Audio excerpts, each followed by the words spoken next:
สวัสดีค่ะวันนี้เราพาคุณมาพบกับเด็กชายแดน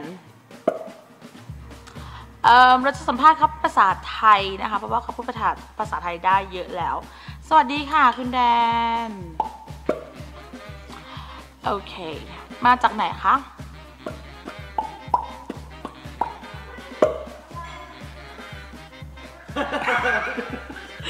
โอเคค่ะกล้องอาจจะสั่นเล็กน้อยนะคะ She's watching me now คุณอายุเท่าไหร่คะอายุเท่าไหร่คะ You failed I'm not doing it